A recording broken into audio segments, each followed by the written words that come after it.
Hi, this is John Henny, and I'd like to welcome you to this series of lectures on the science of vocal bridges. My goal here is to try and make this information as accessible as possible. I know when I first started studying it, it was a little hard for me. Harmonics, I sort of understood. Formants, I certainly didn't understand. And I was completely confused by their relationships. But as I looked into it, I really began to find that not only did it help my own voice, but it really helped my students. And even though the changes I was making were subtle, they had profound effects on the outcome.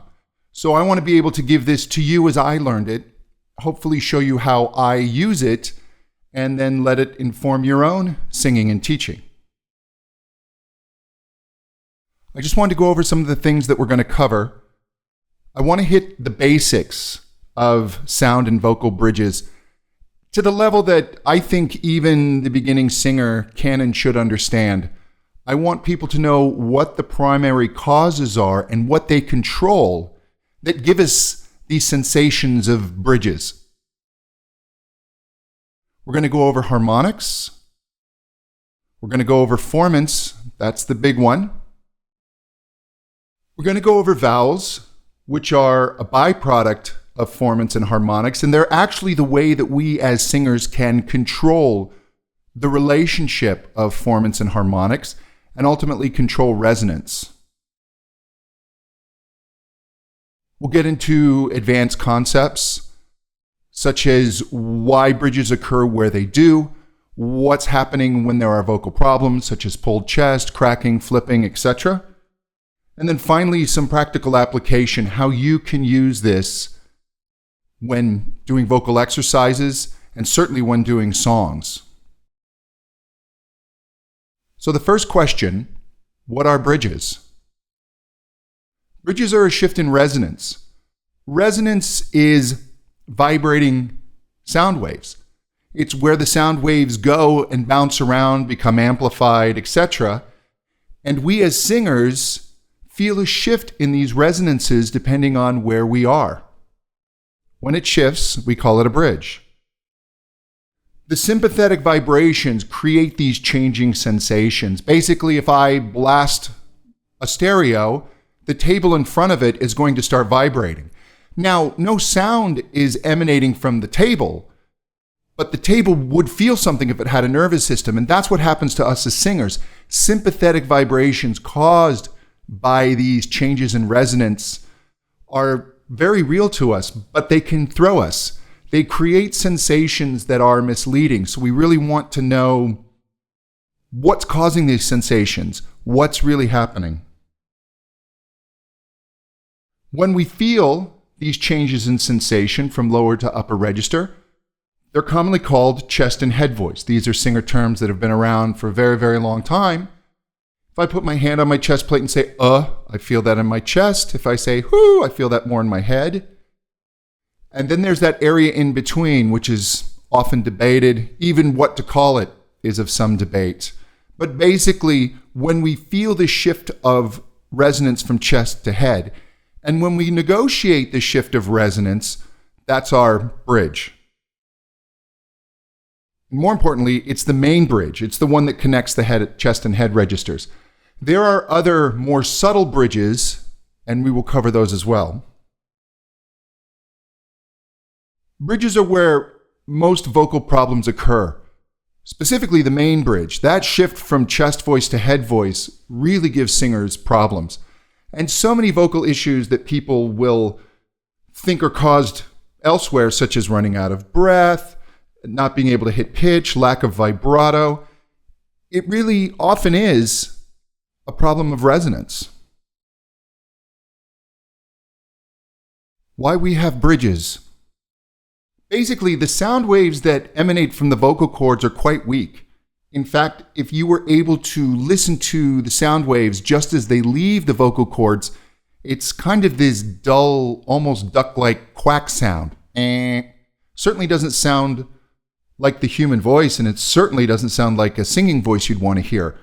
So something needs to happen to those sound waves. What needs to happen is they need to be amplified. The sound waves need to be energized. And the way that we energize the sound waves is we create power boosts in the throat and the mouth. The throat and the mouth are basically acoustic spaces, and resonance occurs there. When the sound wave goes in, the vibrating air molecules begin to bounce off the sides of the throat and the mouth. They begin to bounce into each other, and they become more energized. If we have a greater power boost in the throat, we tend to feel it more in our chest. If more of the power boost is occurring in the mouth, we feel it more in the head. That's why we have these changing sensations. Changes in these boosts create the sensation of bridges. The sympathetic vibration of power boosts occurring in the throat gives me the sensation of chest voice. The power boost occurring more in the mouth, there's greater vibration, creates the sympathetic sensations of head voice. Let's just take a look at the basics of sound. What is sound? Again, as we just talked about, it's vibrating air. It's air molecules that are basically bouncing into each other at a certain rate of speed, and when they go fast enough, we hear it as pitch. Sound waves are created by the vocal cords resisting air. Now, what happens is when you go to exhale and the cords are open, there's no sound. There's no resistance. The vocal cords close over, and as you go to exhale, they stop that air from escaping. So now the air molecules begin to become compressed. They're electromagnetically charged. They actually want to be a certain distance apart. So as you compress them together, they begin to build energy. It's like pressing down on a spring. You can see it here. Here's your vocal cords. These come together. There's your windpipe. And as this pressure builds, these cords hold it back. At a certain point, the cords are overcome. They pop open and the air escapes up into the throat. There's the beginning of the sound wave. Now, there are different types of sound waves, and right now I just want to discuss the difference between complex and simple sound waves. For instance, a whistle is a simple sound wave. There's not a lot of information in a whistle in terms of acoustic information. That's why it's so hollow sounding. As a matter of fact, if I had 3 people that you knew well whistle, you wouldn't be able to tell who was who. But if I had those 3 people say hello, your ear would instantly recognize each of them. That's because the human voice has more information than a whistle. So this little information looks like this. Now, this is a great program called Voce Vista, and we're going to be using this throughout these lectures. And we'll talk about it more later. But for now, I just want you to see this single peak here. Ignore all this other stuff. This is just background noise. But this single peak is a human whistle. And I'm going to juxtapose it against the human voice. And you'll see how it looks different. Because the human voice is a complex sound wave. It looks like this. Many, many peaks. And all of these are basically pitches within the human voice. The human voice contains multiple pitches, and that's what gives it color. That's what all that information is. And we call these harmonics. We're going to get into this more later, but just know for now that the human voice, that sound wave, has a lot of information in it. And we are going to learn how we can work that information. We want to bring certain aspects of it up and certain aspects of it down, and how what we're doing with the information changes depending on the pitch. There are multiple pitches or frequencies at the same time in the human voice. A frequency, basically how many times it's vibrating per second. It's also called hertz, and there's multiple in the voice.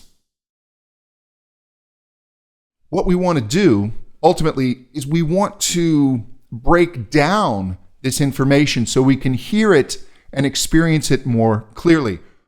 Right now, you just hear the human voice as one chunk of information. I want to change that for you. It's very much like we can see these chords. Now, for the non-musician, they'll hear this and they'll hear this C major chord, and they'll go, oh, that one sounds kind of happy, and then this D minor might sound a little bit sadder. But the musician hears a C major chord, and they hear it as the C, the E, and the G. They hear the root, the third, and the fifth. They get the same information as the non-musician, but they're able to break it down more deeply. In our next video, part 2 of this series, we're going to look more in depth at harmonics. So I'll see you there.